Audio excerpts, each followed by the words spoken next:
চলেছে অনাদি খেলা, অচিন্ত স্বরূপ তুমি নাহি দিলে পরিচয়, কেমনে করিব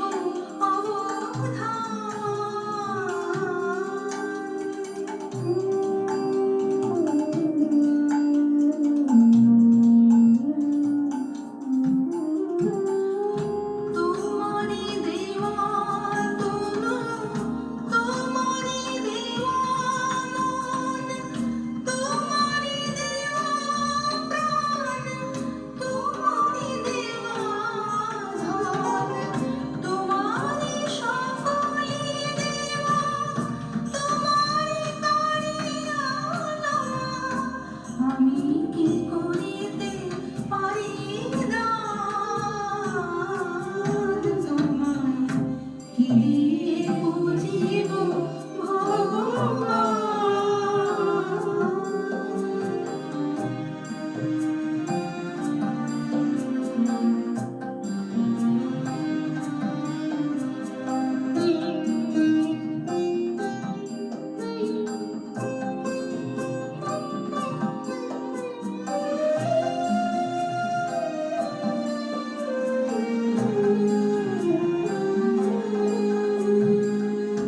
অরূপ রূপ মাঝে স্বরূপ ঢাকিয়া রয়, মোহন মূরতি মাঝে পুনদা পরিচয়, অন্ধ নয়ন হতে তিমির সরাইল, করো প্রভু করো মোরে প্রাণ, তোমায় কি দিয়ে বুঝিব ভগবান। আমার বলিতে কিছু নাই হরি, সকলি তো তোমারি দান, তোমায় কি দিয়ে বুঝিব ভগবান, তোমায় কি দিয়ে বুঝিব ভগবান।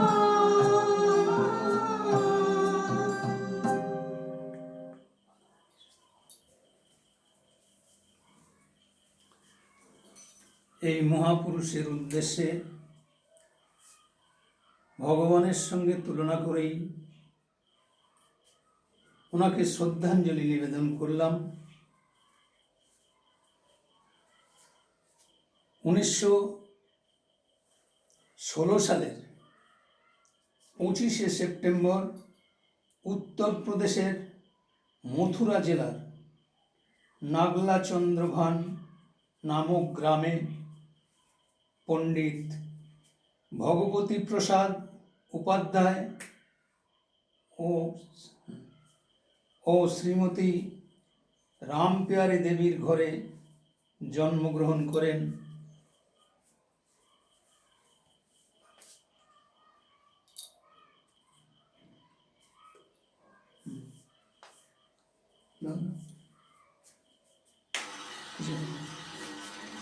রামপিয়ারি দেবীর ঘরে জন্মগ্রহণ করেন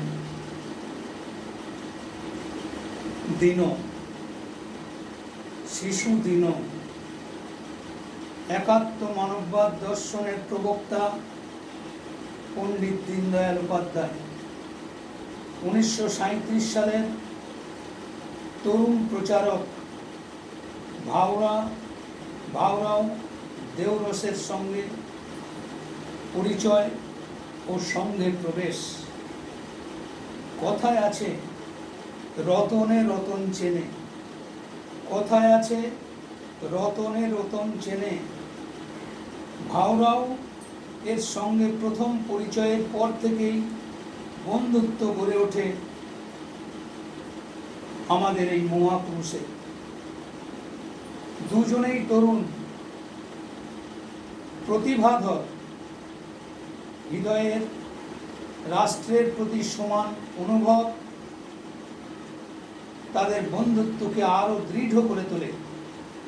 দীনদয়ালজি ও অন্যদের চেষ্টায় 1938 সালে কানপুরে প্রথম শাখা শুরু হয়।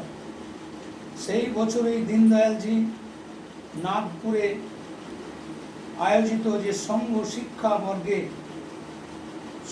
শিক্ষাবর্গে যোগ দেন। তারপর থেকে দ্বিতীয় বর্ষ, তৃতীয় বর্ষ সংঘ শিক্ষাবর্গ শেষ হয়। তৃতীয় বর্ষ সংঘ শিক্ষাবর্গের শারীরিক পরীক্ষাতেও দীনদয়ালজি উত্তীর্ণ হলেও বৌদ্ধিক পরীক্ষায় প্রথম হন। 1942 সালে ST এর ডিগ্রি নেওয়ার পর তিনি প্রচারক জীবন শুরু করেন। তার ধ্যেয়নিষ্ঠ সংগঠন কুশলতা ও বৌদ্ধিক ক্ষমতার জন্য যেখানেই তাকে পাঠানো হয় সেখানেই তিনি সফল হন। পরবর্তীকালে উত্তরপ্রদেশে প্রান্ত প্রচারকের দায়িত্বও তিনি পালন করেন। দীনদয়ালজি 1946 সালে লখনৌ থেকে রাষ্ট্রধর্ম মাসিক ও পাঞ্চজন্য সাপ্তাহিক পত্রিকা প্রকাশ শুরু করেন। সংঘ ভাবধারাকে পত্রিকার মাধ্যমে ছড়িয়ে দেওয়ার এটাই প্রথম প্রয়াস। তিনি সম্রাট চন্দ্রগুপ্ত ও জগৎগুরু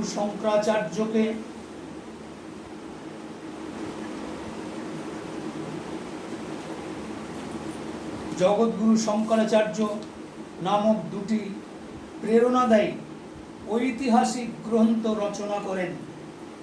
1951 সালে ডক্টর শ্যামাপ্রসাদ মুখার্জি, এখানেই রয়েছে সেই আমাদের মহাপুরুষ, আর এক মহাপুরুষ, বাংলার বাঘ স্যার আশুতোষ মুখোপাধ্যায়ের যোগ্য সন্তান, বাংলার রূপকার, পশ্চিম বাংলার রক্ষাকর্তা ডক্টর শ্যামাপ্রসাদ মুখার্জির জাতীয়তাবাদী হিন্দুত্ববাদী দল গঠনের জন্য শ্রী গুরুজির কাছে কয়েকজন কার্যকর্তা ছিল। শ্রী গুরুজি দীনদয়ালজিকে রাজনীতি ক্ষেত্রে কাজ করার জন্য পাঠান। তাকে উত্তরপ্রদেশের দায়িত্ব দেওয়া হয়। তার কার্যকুশলতা ও সাংগঠনিক অনুশাসন, মৌলিক চিন্তন, প্রখর দূরদৃষ্টি ডক্টর শ্যামাপ্রসাদকে এতটাই আকর্ষিত করেন যে 1952 সালে কানপুরে জনসংঘের প্রথম অখিল ভারতীয় অধিবেশনে ডক্টর মুখার্জি বলেন, আমি যদি আরও দুজন, ডক্টর শ্যামাপ্রসাদ মুখার্জি আশা ব্যক্ত করেছিলেন যে আমি যদি আরও দুজন দীনদয়াল উপাধ্যায়কে পাই তবে দেশের মানচিত্র আমি বদলে দিতে পারি। 1952 সালে কার্যকর্তাদের সামনে দীনদয়ালজি বলেন, অখণ্ড ভারত আলোচনার বিষয় নয়, বহু আলোচনা প্রসূত একটি সংকল্প।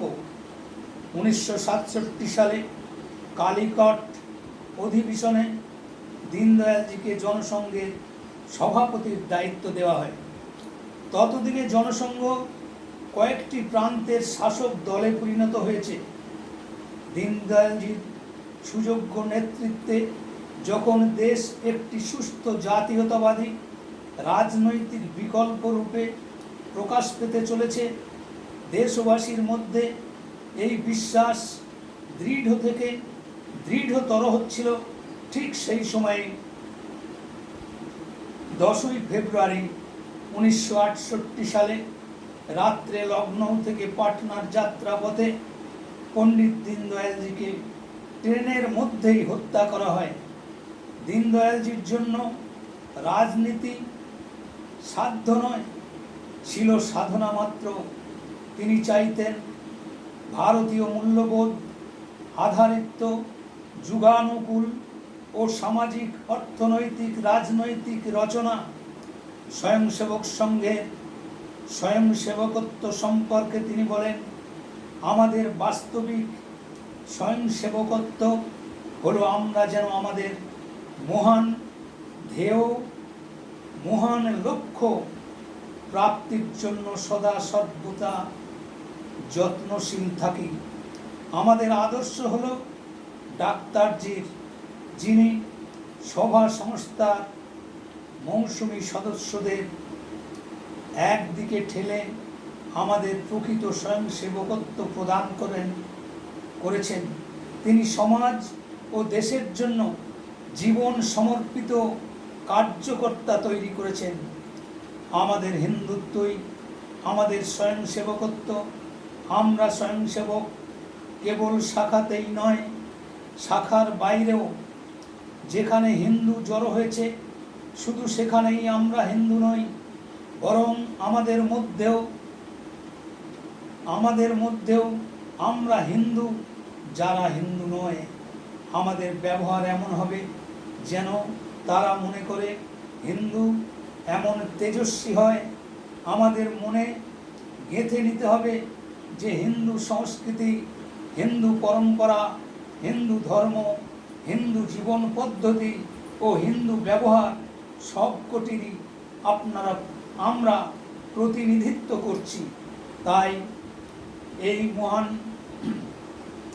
মহাপুরুষ তার সেই বিগত 108 বছরের ওনার আজকে জন্ম দিবস পালন করছি, সেখানেই পণ্ডিত দীনদয়াল উপাধ্যায়কে ঘিরে একটি বর্গগীতি রচনা করা হয়েছে, যে বর্গগীতি আমাদের ভারতীয় জনতা পার্টির প্রতিটি কার্যকর্তা এই সঙ্গীত মনের মধ্যে গেঁথে রাখা এবং যে কোনো শাখার সংগঠনে, প্রশিক্ষণ শিবিরে এই সঙ্গীত যেন আমরা সবাই সমস্বরে কোরাস কণ্ঠে আমরা এই সঙ্গীতটা পরিবেশন করি। এই সঙ্গীত দেশমাতৃকার আজকের প্রজন্মের ভারতীয় জনতা পার্টির যুব সমাজকে উদ্বুদ্ধ করার জন্য এই সঙ্গীত ইতিমধ্যেই বহু প্রশিক্ষণ শিবিরে আমি বহু কর্মীদের কাছে এই সঙ্গীত পাঠ করার মাধ্যমে তাদেরকে উদ্বুদ্ধ করার চেষ্টা করেছি। তাই আজ ওনার 108তম জন্মদিবস উপলক্ষে যে ক্ষুদ্র অনুষ্ঠান আমি আমার বাড়িতে করছি, এই বাড়িতেই অনুষ্ঠানে আমি এই সঙ্গীতটিও আমি পরিবেশন করতে চলেছি। এসেছে ভারতে নবজাগরণ, পেয়েছে ভারত নূতন প্রাণ, মাতৃমন্ত্রে রয়েছে দীক্ষা, জগতে শিক্ষা করিবে দান। এসেছে ভারতে নবজাগরণ, পেয়েছে ভারত নূতন প্রাণ, মাতৃমন্ত্রে রয়েছে দীক্ষা, জগতে শিক্ষা করিবে দান। স্তম্ভিত করি বিশ্ব মানবে, শিষ্য করিবে জগৎ খান। স্তম্ভিত করি বিশ্ব মানবে, শিষ্য করিবে জগৎ খান।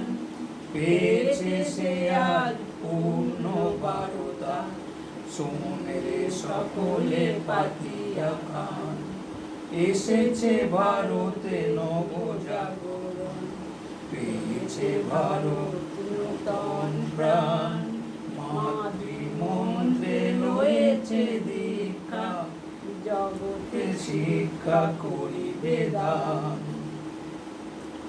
বিরাট ভূমের ছত্র তলে, বিরাট ভূমের ছত্র তলে, রবি শশী ওই তারি আঁখি জলে। বিরাট ভূমের ছত্র তলে, রবি শশী ওই তারি আঁখি জলে। জলে ইঙ্গিতে যায় ত্রিভুবন টলে এই মর জগতে তিনি গড়িয়া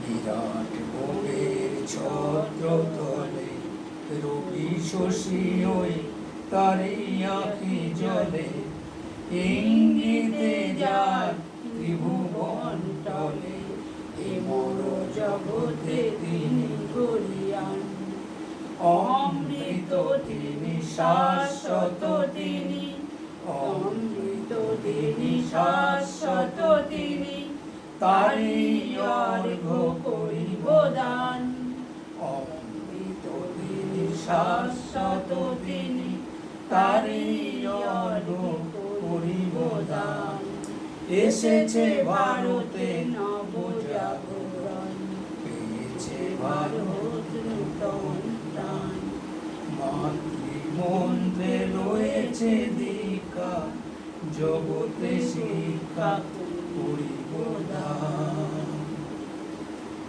এই সঙ্গীতের মাধ্যমে পণ্ডিত দীনদয়াল উপাধ্যায়কে শ্রদ্ধা নিবেদন করলাম। সেই সঙ্গে আরও কিছু কথা ওনার সম্বন্ধে বলার আশু প্রয়োজন আছে, যে কথাগুলি আজকের প্রজন্মের বহু কার্যকর্তা এই অধ্যয়নের মাধ্যমে ওনার জীবনী আমাদের পড়া উচিত। উনি কি করতে চেয়েছিলেন, ওনার দীর্ঘ রাজনৈতিক সূত্রিতা, যে একাত্ম মানবতা যে দর্শন, সেই একাত্ম মানবতাবাদীর যে দর্শন, সেই দর্শনকে প্রতিষ্ঠা দেওয়ার জন্যে উনি জীবনের ব্রত নিয়েছিলেন। এবং ওনার শৈশবকাল এমনভাবে কেটেছে, প্রচণ্ড দারিদ্রতার মাধ্যমে শৈশবেই ওনার পিতা এবং মাতার মৃত্যু ঘটে। সেই মাতা পিতার মৃত্যু ঘটার পরে মাতুলালয়ে তিনি মানুষ হয়েছেন।